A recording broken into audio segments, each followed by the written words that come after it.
Hello guys, तो हमारे दिमाग में एक जनरली क्वेश्चन आता है। फॉर एग्जांपल, अगर हमने निफ्टी का कोई कॉल या पुट ऑप्शन खरीदा है तो हम ये जानना चाहते हैं कि अगर निफ्टी में कोई मूवमेंट आती है ऊपर की तरफ या नीचे की तरफ, तो उससे हमारे कॉल ऑप्शन या पुट ऑप्शन पे क्या इफेक्ट पड़ता है, वो कितने टाइम से बढ़ता है, कितने परसेंटेज रेट से बढ़ता है, किस रेट से घटता है। तो आज वही हम जानेंगे आज की इस क्लास में। What happen when Nifty moves to CE and PE. For example, अगर आपने कॉल ऑप्शन खरीदा है या पुट ऑप्शन खरीदा है तो निफ्टी की मूवमेंट पे क्या होता है, ये किस चीज पे डिपेंड करता है और इसका किस रेट से ये बढ़ता या घटता है। तो आज हम वही सारी चीजें जानेंगे और डिटेल में। तो इसके लिए सबसे पहली चीज मैं आपको बता देना चाहता हूँ, ये जो है ना, ये क्लास हमारी थर्ड क्लास है। इससे पहले मैं दो ऑप्शंस की क्लास ले चुका हूँ। इस क्लास को बेटर अंडरस्टैंडिंग के लिए मैं चाहूंगा आपसे कि आप जो है ना पिछली दो क्लासेस को कंप्लीट करें ताकि ये क्लास आपको बेटर से समझ में आए। हालांकि हम लोग एक रिकैप कर लेते हैं फिर भी। जैसा कि हम लोगों ने लेक्चर 2 में जाना था कि क्या होता है बेसिकली, ये आईटीएम होता है और ओटीएम। तो आईटीएम क्या होता है, ऑन एक्सपायरी डे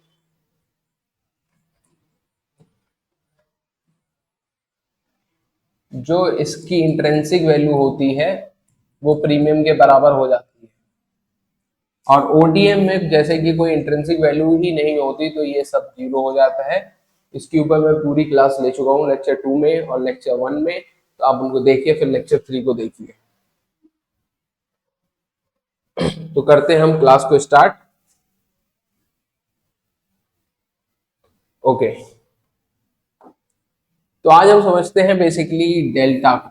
जैसा कि मैंने बताया, फॉर एग्जाम्पल मान लीजिए हमारा निफ्टी 19,500 पे है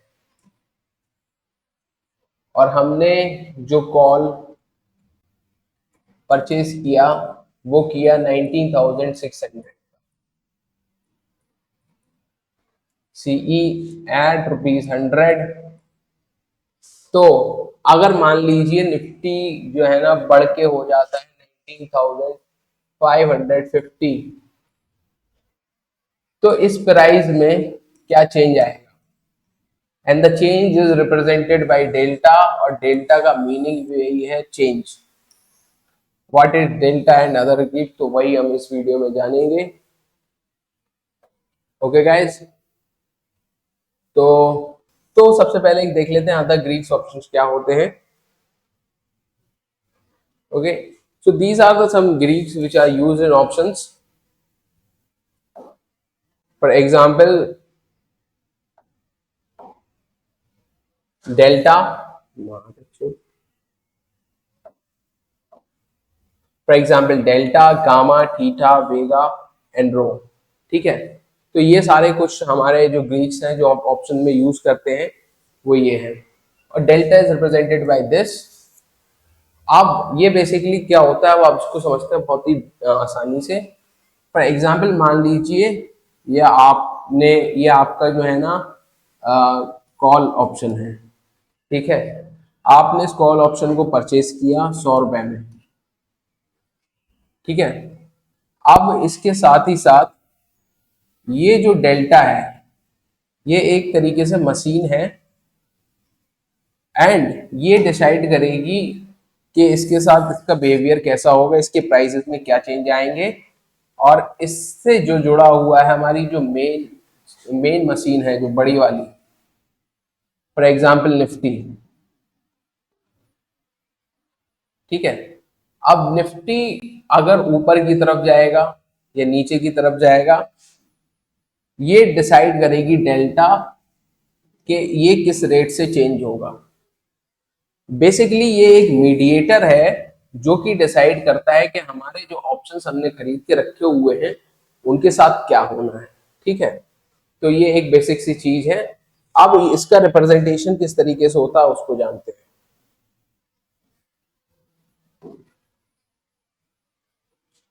जनरली जो है ना इसको हम परसेंटेज में कैलकुलेट करते हैं, लेकिन परसेंटेज का जो साइन है वो हम इस्तेमाल नहीं करते हैं।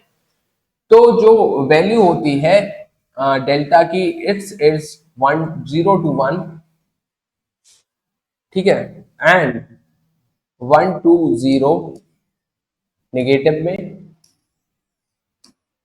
For CE it is positive and for PE it is negative. For PE it's negative and for CE it's positive.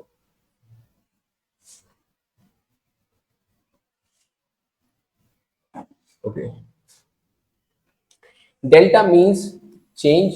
Basically it determines by how much the premium will change. Premium हमारा किस तरीके से change होगा, जिस तरीके से index में change आया। तो फिर से मैं आपको रिपीट करके बता देता हूं कि जैसे कि हमने ये CE है और ये हमारा डेल्टा है और ये हमारा इंडेक्स है या अंडरलाइंग स्टॉक है, अंडरलाइंग एसेट है, जो भी हमने बाय किया हुआ है, ये जुड़ा हुआ है इससे और ये जुड़ा हुआ है इससे। बेसिकली अगर इसमें हम जो मूवमेंट आएगी वो ये डिसाइड करेगा कि कॉल ऑप्शंस में के साथ या पुट ऑप्शन के साथ क्या होगा। ठीक है, तो हम लोग चलते हैं आगे की एग्जांपल में भी देखेंगे ये हमारा। तो दोस्तों हम लोग समझते हैं डेल्टा को basically with example of Nifty. ये एग्जांपल्स हम इसको समझने की कोशिश करते हैं। फॉर एग्जांपल हम मान के चलते हैं कि निफ्टी जो है ना अभी करंट प्राइस पे चल रहा है 19,500 के प्राइस पे चल रहा है, 19,500 के प्राइस पे चल रहा है। ठीक है, and you have 19,600 call at, जो कि आपने परचेज किया 50 रुपए के हिसाब से। इफ निफ्टी मूव्स टू 19,500, अब आपका देखिए निफ्टी जो है ना मूव किया 50 पॉइंट्स। ठीक है, तो हमको जानना है what will happen to our this, जो कि हमने 19,600 का कॉल CE हमने परचेज किया था at the rate of 50 rupees में, हमने जो परचेज किया था इसके साथ सर क्या घटना होगी। ठीक है, तो फॉर लेट से वी आर अज्यूमिंग कि जो हमारे डेल्टा की जो वैल्यू है फॉर राइट नाउ इट्स 0.25। ठीक है, आप ये वैल्यू डिटरमाइन कैसे होती है ITM में, OTM में, ये सारी चीजें आगे हैं। तो फॉर एग्जांपल अभी हम लेके चलते हैं डेल्टा की वैल्यू जो है ना 0.25 है। अब 0.25 है तो हमको बेसिकली क्या होगा कि हमने जो 50 पॉइंट्स मूव हुआ है, तो जो निफ्टी जो है ना 50 पॉइंट मूव हुआ है। फॉर एग्जांपल हम देखते हैं CE में क्या अंतर आता है। ये हो गया CE हमारा और ये हो गया हमारा डेल्टा और ये हो गया हमारा निफ्टी। तो निफ्टी में जो हमारी मूवमेंट है वो 50 पॉइंट्स की है और डेल्टा है हमारा 0.25। ठीक है, अब हम क्या करेंगे, इनको मल्टीप्लाई करेंगे तो इसका आंसर कुछ आएगा 12.25। तो यही हमारी मूवमेंट जो है वो CE में ये जो ऐड हो जाएगा, मतलब कि जो हमारा नया जो प्रीमियम होगा वो हो जाएगा 50 प्लस 12.5 इक्वल टू 62.5। तो 50 पॉइंट की मूवमेंट पे 19,600 का जो कॉल जो कि 50 रुपए चल रहा था, it will go to 62.5। I think I have made my point clear. Point clear है? ओके, नाउ आप समझते हैं कि और डेल्टा क्या है और उसको हम लोग इस PPT में भी और आसानी से देखते हैं। ठीक है, delta value is 0 to 1 for CE, call option के लिए ये चीजें रहती है पॉजिटिव में, and -1 to 0 in PE। 50 point move आया और डेल्टा की जो वैल्यू है 0.25 है, तो हमारा जो इंक्रीमेंट होगा वो 12.5 का होगा एंड CE विल बिकम 62.5। और यही अगर मान लेते हैं कि मूवमेंट, अब हम समझते हैं कि बेसिकली जो डेल्टा है उसमें ITM में डेल्टा की वैल्यू क्या होती है, ATM में क्या होती है, OTM में क्या होती है। जैसा तो ITM की जो वैल्यू है उसमें जो डेल्टा की वैल्यू रहती है इट्स ऑलवेज ग्रेटर देन 0.5। इसका काफी ज्यादा इंपॉर्टेंट है आपकी, जब आप ऑप्शंस में ट्रेड करते हैं तो इसका काफी ज्यादा इंपॉर्टेंस बनता है एक्सपायरी डे पे, और पहले भी इसी वजह से ये सारी चीजें जरूरी है। Delta is the most important thing and if you are option selling तो इधर पे जो होता है वो थीटा डिके जो होता है वो काफी ज्यादा इंपॉर्टेंट होता है। एटीएम में अराउंड होती है 0.5 के आसपास एंड OTM में इट इज लेस देन 0.5। तो आप सोचिएगा इवन अगर 100 पॉइंट की मूव्स आती है और आपने ओटीएम परचेज करके रखा हुआ है, तो और मान लीजिए डेल्टा की वैल्यू 0.1 है, तो आपका स्टॉक प्राइस में जो आपका प्रीमियम है वो क्या बढ़ेगा, 100। तो जो चेंज होगा वो सिर्फ 10 रुपीज का होगा। ओके, और आईटीएम में और एटीएम में क्या होगा, तो दिस विल चेंज अराउंड 50। तो कितना बड़ा फर्क सर हो जाता है अगर आपका लॉट साइज ज्यादा है।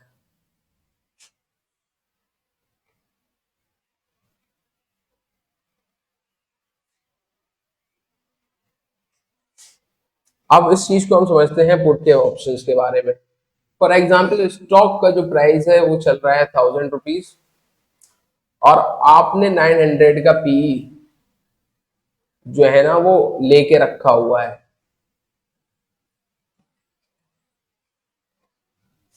ठीक है, 900 का पीई आपने बाय किया at the rate of 200। Okay, तो स्टॉक हमारा जो है ना 1000 के आसपास चल रहा है और 900 का पुट ऑप्शन में 200 पे खरीदा हुआ है। ठीक है, डेल्टा की वैल्यू है वो 0.-5 है, and it moves to 1100 and the stock price jumps toward 1100। तो हमारा चेंज कितना होगा sir, 100 into 0.5, which is 50, and this is PE. So जो हमारा नेक्स्ट प्राइस होगा जो कि अभी 200 रुपए था, it will now the next price will become 150, 150। तो ये होता है, इस तरीके से पुट ऑप्शन काम करते हैं, डेल्टा की वैल्यू नेगेटिव हो जाती है। Now this is very important thing, now this is very important thing कि जो डेल्टा है हमारा वो आके डिपेंड किस चीज पे करता है, moneyness, very important term, moneyness, time and expiry, volatility. Okay, तो आईटीएम है कि ओटीएम है या एटीएम है, आईटीएम है ओटीएम है या एटीएम है। तो बेसिकली जैसा कि हमने जाना कि जो हमारा आईटीएम है उसमें जो हमारी वैल्यू रहती है वो कुछ अलग रहती है, delta is greater than 0.5, OTM में it's less than 0.5, and at ATM में around 0.5। And this value depends upon कि आईटीएम कितना आईटीएम है, डीप आईटीएम है या आउट ऑफ द मनी में डिपेंड करता है। It can go up to 0 also, here it can go up to 1 also. It is an approximation, it will not go 1, it will be around 1, so that is the case। उसको हम जानते हैं कि on expiry चीजें किस तरीके से बदल जाती हैं, एंड डेल्टा किस तरीके से बहुत ही अहम इंपॉर्टेंट रोल प्ले करता है on the day of expiry. ठीक है दोस्तों, तो बेसिकली होता क्या, फॉर एग्जांपल मान लीजिए निफ्टी जो है ना चल रहा है 19,500, और आज जो है ना एक्सपायरी है। तो अगर मान लीजिए क्या होता है निफ्टी, तो ज्यादातर लोग जो है ऑप्शन बाइंग में है, और ऑप्शन बाइंग में वो बेसिकली करता है क्या है, ये डेटा है जोरोदा की तरफ से और बहुत सारे जो ब्रोकर्स है उनकी तरफ से, कि पीपल जो है ना ओटीएम प्रेफर करते हैं ज्यादातर बाय करना। एंड इवन आप लोगों ने देखा होगा कि ओटीएम जब बाय करते हैं तो जरोधा में आपको एक नज देखने को मिलता है, एक नोटिफिकेशन आता है which does not allow you to go and buy OTM. The reason is very very simple. लोगों को क्या लगता है कि एक एग्जांपल मैं आपको बताता हूं, फॉर एग्जांपल 19,700 का कॉल जो है वो मान लीजिए कि 2 रुपए पे चल रहा है या 1 रुपीज पे चल रहा है, तो एक लॉट हमको पड़ेगा 50 रुपए का, और हमने क्या किया 100 खरीद लिए, यानी कि हमने 5,000 रुपए लगाए और 100 लॉट खरीद लिए। 5,000 रुपए हमने खर्च किए और हमने 100 लॉट बाय कर लिए। अब 100 लॉट की क्वांटिटी भी जो है ना 5,000 है। अगर मान लीजिए उनको ऐसा लगता है, इस तरीके की जनरल सोच भी हो सकती है, ये जो मार्केट मूव करके 19,800 आ गया, 300 पॉइंट की अगर मूवमेंट हो जाती है इसमें, तो 5,000 इंटू अप्रोक्सीमेशन में बात कर रहा हूं, आपने 700 का खरीदा था तो इसकी वैल्यू कुछ 100 पॉइंट के आसपास रहेगी, और प्लस टाइम वैल्यू तो इससे ज्यादा ही होगी। तो आपका जो प्रॉफिट हो सकता है वो it may go around 5 lakhs plus. लेकिन चांसेस दोस्तों, अब इसकी जो है, जो रियलिटी है उसको हम लोग समझते हैं। उसकी रियलिटी दोस्तों क्या है? उसकी दोस्तों रियलिटी ये है कि अगर मान लीजिए निफ्टी 19,500 पे है और आज एक्सपायरी है, स्पॉट प्राइस ये है, तो इसके आगे के यानी कि 600, 19,700, 19,800, ये जो है सारे के सारे जो है ना हमारे ओटीएम है, और ओटीएम का जो डेल्टा है वो 0 हो जाता है at the day of expiry. यानी कि यहां पे जब तक ये आईटीएम में कन्वर्ट नहीं होगा तब तक मान लीजिए अगर 19,500 से भी यहाँ पे कोई बड़ी मूव भी आ जाती है, इवन 600 या 700 तक भी मार्केट पहुंच जाता है, आपने इस स्ट्राइक को बाय किया है और ये 5 रुपीज पे है या 10 रुपीज पे है, तो ये बिल्कुल भी मूव नहीं होगा, no movement, it will show no movement. और यही सारे बहुत सारे लोग गड़बड़ी कर देते हैं। यहीं पे हमारा जो एक बहुत ही इंपॉर्टेंट चीज काम में आती है वो है ऑप्शन सेलिंग। आप लोगों ने सुना होगा ऑप्शन सेलिंग के बारे में, और साथ ही साथ आपने सुना होगा थीटा के बारे में, जो थीटा डिके बोलते हैं लोग काफी, कि थीटा डिके से पैसा बनता है। तो दोस्तों वो यही होता है कि जो 19,700 का जो कॉल है, जो 10 रुपए में चल रहा है, it will decay and the chances of decaying it's very fast. तो जो 0 हो जाएगा ये, तो ये जो 10 रुपीज है जिसने भी सेल किया है उसको मिल जाएंगे बहुत ही आसानी से, क्योंकि इसके पास डेल्टा ही नहीं है। यानी कि यह डेल्टा जो है वो 0 है बिल्कुल पूरी तरीके से। इसका ये मतलब है कि when you multiply anything with 0 it will turn out 0। अगर यहाँ पे थोड़ा सा भी होता 0.2 तो ये हमको कम से कम एटलीस्ट 20 रुपीज की मूवमेंट देता, 20 रुपीज की हमको मूवमेंट देता। लेकिन on the day of expiry ऐसा बिल्कुल भी नहीं होता, ठीक है। अब इसके साथ ही साथ क्या होता है, ये एक्सपायरी पे हम लोगों ने बात कर ली। अब मान लीजिए कि मंथ की बात करी जाए। अब फॉर एग्जांपल मान लीजिए 19,700 है, 19,600 है और 19,500 है, ये स्पॉट प्राइस है हमारा और ये ओटीएम है। तो फर्स्ट मंथ या सेकेंड मंथ में इनके पास जो होगी वैल्यू, जो अप्रोक्सीमेशन डेल्टा की वैल्यू होगी, वो इनके पास कुछ 0.25 0.35 रहेगी, 0.